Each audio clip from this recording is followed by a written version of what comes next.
savez, quand je vous disais que Nabi, c'est aussi les prédicateurs. Ce message est certes prophétique, mais ce message est une prophétie. Servant de Dieu, j'ai passé tout mon temps à montrer à ton mari les confirmations. Je t'ai rien dit, mais tu es en plein dedans en fait. Plein dans le mille. J'ai écrit quelque chose que j'ai publié ici, que j'ai lu dans cette église. J'ai dit, Dieu amène cette église dans une nouvelle dimension parce que notre foi ne doit pas seulement nous permettre à entrer au ciel, mais notre foi doit aussi nous permettre à influencer notre environnement de sorte que notre spiritualité impacte notre société. Et c'est... Oui, tu peux acclamer le Seigneur. Alléluia. Et c'est le message qui brûle dans mon cœur depuis avant la CIA, pendant la CIA, après la CIA. Et pour la perspective 2019, je suis en train de recevoir encore d'autres prédications dans ce sens-là. Et tu es arrivé, tu ne savais rien de tout ça, en plein dans le milieu. Le verset que je voulais lire juste après toi, je l'ai montré à ton mari, tu l'as lu. Le bien de la cité. Quelqu'un ici acclame le Seigneur. Jérémie 29, 7. Alléluia. Bien aimé, lorsque Dieu oint un homme, une femme, il lui donne un message. On est dans une conférence prophétique. Cette personne devient une voix prophétique. Et tous qui vont intervenir ici, vous savez, c'est bien d'écouter Dieu. Hein? Dieu m'a dit, cède-lui la chair. J'ai cédé la chair. Et je n'ai pas regretté. Alléluia. Je n'ai pas regretté. Vous comprenez où Dieu nous amène, l'Église? Nous devons partir, aller au-delà de nos propres intérêts, au-delà de notre propre personne, parce que notre destinée va bien au-delà de notre propre petite personne. Jésus a dit à Nicodème, il dit, si tu n'es né de nouveau, tu ne peux voir le royaume de Dieu. Et il l'explique à nouveau. Il dit, si tu n'es né d'eau et d'esprit, tu ne peux entrer. Bien aimé, il y a deux dimensions dans la vie chrétienne, à la fois. Il y a la dimension du voir. Ça, c'est, je veux voir la gloire de Dieu dans ma vie. Ça, c'est, moi, je veux voir la gloire de Dieu dans ma vie. D'accord. Et heureux ceux qui ont les cœurs purs, car ils verront Dieu. Tu veux voir la gloire de Dieu dans ta vie et un cœur pur. Dieu va te bénir. Mais tu peux voir la gloire de Dieu et ne pas entrer dans le royaume. Le royaume, c'est le règne. C'est l'influence. Donc, la dimension du voir, je veux voir Dieu dans ma vie, dans mes études, ça c'est la dimension que j'appelle la sphère d'intérêt personnel. Mais la dimension d'entrer dans le royaume, celle qui consiste à influencer, j'appelle ça la sphère d'influence.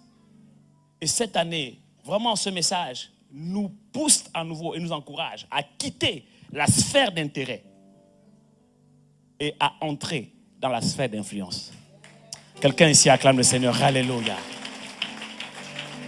Parce que c'est pour ça que Dieu t'a envoyé conquérir les nations. Il dit, ne t'inquiète pas au sujet du manger de bois. Qu'est-ce que je vais manger? Mon travail, mon mari, ma maison, ma femme, mon salaire, maman. Ça, c'est maman. Quelqu'un ici acclame le Seigneur. Alléluia. Il faut quitter ce stade. Et Jésus dit, mais pourquoi vous inquiétez pour ces choses? Regardez les oiseaux du ciel. Ils ne sèment ni ne moissonnent. Mon frère, avant quand je lisais ce passage, je disais que non, Dieu est injuste. Comment les oiseaux du ciel ne travaillent pas? Il leur donne à manger. Ils ne sèment. Dieu m'a fait comprendre, attention. Quand j'ai créé l'homme, je l'ai mis dans le jardin pour le cultiver. Quand j'ai créé les oiseaux, je les ai mis au ciel. Pas pour cultiver la terre. Le rôle de cultiver la terre, ce n'est pas le rôle des oiseaux. Les oiseaux, ils ont leur travail. Ils chantent, et c'est beau quand ils chantent. Quand c'est le printemps, ils annoncent les changements de saison, et on sait que c'est le printemps, n'est-ce pas? Et parce qu'ils font ce pourquoi Dieu les a créés, parce qu'ils accomplissent leur mission, alors Dieu leur accorde leur provision. Oh, quelqu'un ici acclame le Seigneur, alléluia! C'est aussi simple que ça. Tu veux ta provision, accomplis ta mission. Le monde nous enseigne, les lois naturelles nous enseignent. Les choses naturelles sont le reflet des choses spirituelles. Va dans une entreprise, tu es embauché, tu ne travailles pas. Dès le premier jour tu arrives, tu viens d'être embauché, tu as signé ton CDI. Première chose, tu poses la question à ton chef, est-ce que je peux avoir une avance sur salaire? Tu n'as même pas encore travaillé. S'il est gentil, tu as des problèmes, je vais t'aider. Une fois, 2 fois, mais pas 3 fois. Et tu passes tout le mois, tu ne travailles pas. Et à la fin du mois, tu veux le salaire. À un moment donné, il va te dire, non, c'est bon, j'ai supporté 2 ou 3 mois, je te vire. Si un bon employeur sur la terre, si méchant que nous le sommes, nous savons être des employeurs, si ce sont des bons employeurs, et nous avons donné à nos employés le salaire qu'ils méritent, et mettre en place les bonnes conditions de travail pour qu'ils puissent s'épanouir dans leur travail. Imaginez maintenant Dieu, qui est le créateur et qui n'est redevable de personne. Ce Dieu est plus qu'un bon employeur. Il te donne même avant que tu n'y aies pensé ce dont tu as besoin, parce que lui, il sait ce dont tu as besoin. Quelqu'un ici acclame le Seigneur, alléluia. Donc pourquoi t'inquiéter au sujet du manger, du boire, du vêtir, tout ça? Dieu a déjà tout prévu. Alléluia. Tu es un ambassadeur envoyé sur la terre. Et quand un pays, une nation envoie un ambassadeur dans un autre pays, la nation qui envoie l'ambassadeur s'occupe de son ambassadeur, de sa famille, de ses enfants, de sa femme, de tout. Jusqu'à l'éducation de ses enfants, jusqu'aux soins médicaux, tout. Jusqu'à la nourriture. L'ambassadeur n'a même pas à s'inquiéter. Pourquoi? Parce qu'un pays, une nation responsable prend ses responsabilités. Et nous avons un Dieu responsable qui sait prendre ses responsabilités. Quelqu'un ici acclame le Seigneur, alléluia.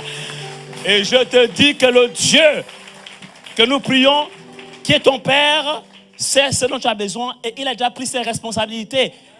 Il n'a pas besoin qu'on lui enseigne ses rôles. Il les connaît. C'est lui qui doit nous enseigner notre rôle. Quelqu'un me comprend ici? Donc, qu'est-ce que Dieu attend de nous sur la terre? C'est que nous soyons comme des vrais ambassadeurs qui se préoccupent de qu'est-ce qu'ils vont manger. Tout est pourvu par le pays qu'il envoie en mission diplomatique. Mais nous devons maintenant nous concentrer sur notre mission diplomatique qui consiste à prêcher l'évangile, à être le sel de la terre, la lumière du monde, à annoncer Jésus là où les gens ont besoin de Jésus, à aller chercher ces personnes qui ont besoin de Jésus. Nous devons rentrer dans la moisson est grande. J'ai entendu clairement, la moisson est grande. Maintenant nous devons nous lever, nous sommes les ouvriers de la moisson, aller chercher. Il y a des gens qui sont violentés, qui sont dans des prisons, qui ont besoin de Jésus, des jeunes à la délinquance. Elle a dit tout à l'heure, la servante de Dieu, il y a des cris, le cri du Macédonien est en train de retentir dans nos nations, dans nos pays. Et nous ne devons pas rester sourds à cela. C'est ça que Dieu attend de nous en 2019. Alors, l'action de l'Église doit maintenant être orientée vers la conquête des nations. Alléluia. Et les nations, c'est aussi là où Dieu t'a placé, dans l'informatique, dans la médecine, dans, je dirais, le social, dans le politique, oui, dans l'éducation, dans l'économie, la finance. Parce que le mot nation aussi est traduit en grec par ethnos. Ethnos qui signifie, en fait, tes pairs. Les pairs, c'est-à-dire, en fait, tes collègues, les gens qui sont, en fait, dans le même, qui opèrent et qui exercent dans le même secteur d'activité que toi. Tu es informaticien, tout le domaine informatique, multimédia, c'est ta nation. Tu es médecin, ça, c'est ta nation. Ton cœur bat pour les veuves, c'est ta nation. Ton cœur bat pour les orphelins, c'est ta nation. Quelqu'un me comprend ici? Tu dois être le numéro 1, comme elle a dit, dans ta nation, pour montrer l'exemple, la lumière, pour révéler Christ dans cette nation. Alléluia. Dans ton domaine de compétences, dans ton domaine, secteur d'activité, c'est là que Dieu nous attend. Voici l'église à laquelle Dieu rêve pour 2019. Quelqu'un ici acclame le Seigneur, alléluia. Alléluia.